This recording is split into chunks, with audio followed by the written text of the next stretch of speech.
Mrs. Hill, where was your husband on the night of the 18th of August when his employer, Sir Horace Fewbanks, was murdered?" Mrs. Hill shrank before that fierce gaze and said in a low tone: "Please, sir, he was at home." "At home, was he? I'm not so sure of that. Tell me all about your husband's movements on that day and night. What time did he come home to begin with?" "He came home early in the afternoon to take our little girl to the Zoo, which was a treat she had been looking forward for a long while.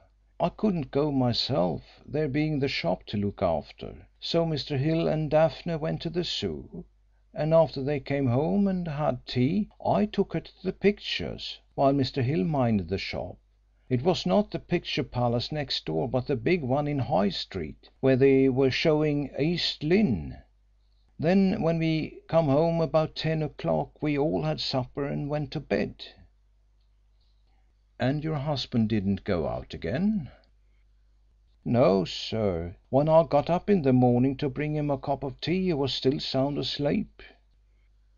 "But might he not have gone out in the night while you were asleep?" "No, sir. I'm a very light sleeper and I awake at the least stir." Mrs. Hill's story seemed to ring true enough, although she kept her eyes fixed on her interrogator with a kind of frightened brightness. Inspector Chippenfield looked at her in silence for a few seconds. "So that's the whole truth, is it?" he said at length. "Yes, sir," the woman earnestly assured him. "You can ask Mr. Hill and he'll tell you the same thing." Something reminiscent in Inspector Chippenfield's mind responded to this sentence. He pondered over it for a moment and then remembered that Hill had applied the same phrase to his wife. Evidently there had been collusion, a comparing of tales beforehand. The woman had been tutored by her cunning scoundrel of a husband, but undoubtedly her tale was false. "The whole truth?" said the inspector again. "Yes, sir," answered Mrs. Hill.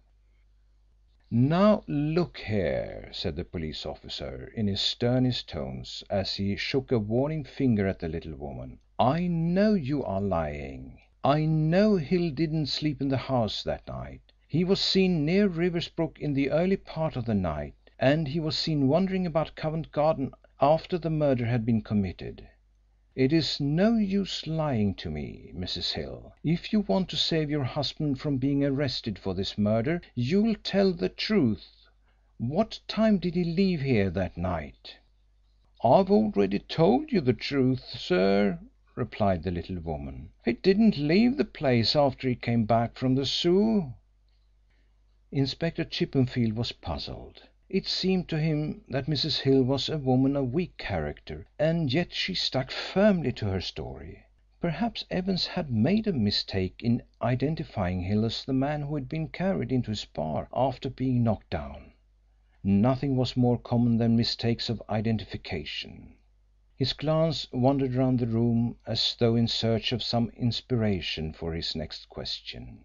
His eye took mechanical note of the trumpery articles of rickety furniture, wandered over the cheap almanac prints which adorned the walls, but became riveted in the cheap overmantel which surmounted the fireplace. For in the slip of mirror which formed the centre of that ornament Inspector Chippenfield caught sight of the features of Mrs. Hill frowning and shaking her head at somebody invisible. He turned his head warily, but she was too quick for him, and her features were impassive again when he looked at her. Following the direction indicated by the mirror, Inspector Chippenfield saw Mrs. Hill had been signalling through the window which looked into the backyard. He reached it in a step and threw open the window. A small and not over clean little girl was just leaving the yard by the gate. Inspector Chippenfield called to her pleasantly, and she retraced her steps with a frightened face. "Come in, my dear, I want you," said the inspector. wreathing his red face into a smile. "I'm fond of little girls." The little girl smiled, nodded her head, and presently appeared in response to the inspector's invitation.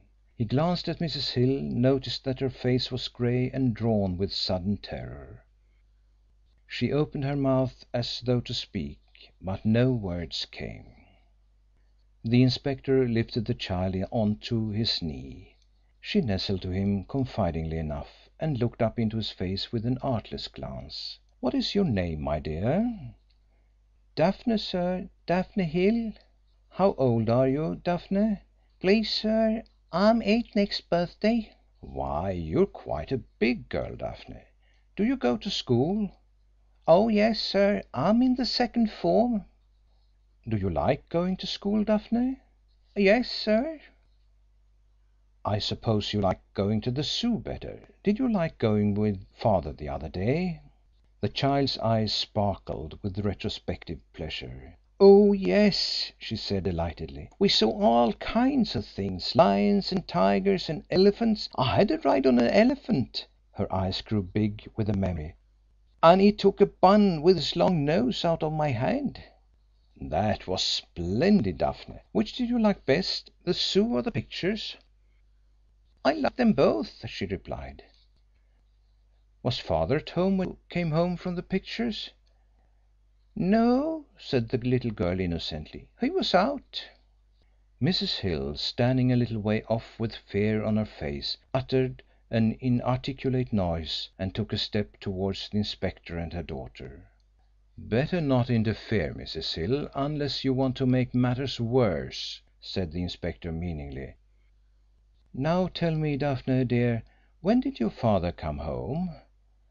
"Not till the morning," replied the little girl with a timid glance at her mother.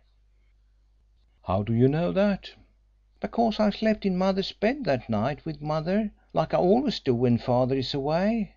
But Father came home in the morning and lifted me into my own bed, because he said he wanted to go to bed." "What time was that, Daphne?" "I don't know, sir." "It was light, Daphne. You could see." "Oh, yes, sir." Inspector Chippenfield told the child she was a good girl, and gave her sixpence. The little one slipped off his knee and ran across to her mother with delight, to show her the coin, all unconscious that she had betrayed her father. The mother pushed the child from her with a heartbroken gesture. A heavy step was heard in the shop, and the inspector, looking through the window, saw Rolfe. He opened the door leading from the shop and beckoned his subordinate in. Rolfe was excited, and looked like a man burdened with weighty news. He whispered a word in Inspector Chippenfield's ear. "Let's go into the shop," said Inspector Chippenfield promptly. "But first I'll make things safe here." He locked the door leading to the kitchen, put the key into his pocket, and followed his colleague into the shop. "Now, Rolfe, what is it?" "I've found out that Hill put in nearly the whole day after the murder drinking in a wine tavern. He sat there like a man in a dream and spoke to nobody. The only thing he took any interest in was the evening papers. He bought about a dozen of them during the afternoon." "Where was this?" asked the inspector. "At a little wine tavern in High Street, where he's never been seen before. The man who keeps the place gave me a good description of him, though. Hill went there about 10 o'clock in the morning and started drinking port wine, and as fast as the evening papers came out he sent the boy out for them, glanced through them and then crumpled them up. He stayed there till after 5 o'clock. By that time the 6:30 editions would reach Camden Town, and, if you remember, it was the 6:30 editions which had the first news of the murder. The tavern keeper declares that Hill drank nearly 2 bottles of Tarragona port in threepenny glasses during the day." "I should have credited Hill with a better taste in port, with his opportunities as Sir Horace Fewbanks's butler," said the Inspector Chippenfield dryly. "What you have found out, Rolfe, only goes to bear out my own discovery that Hill is deeply implicated in this affair. I have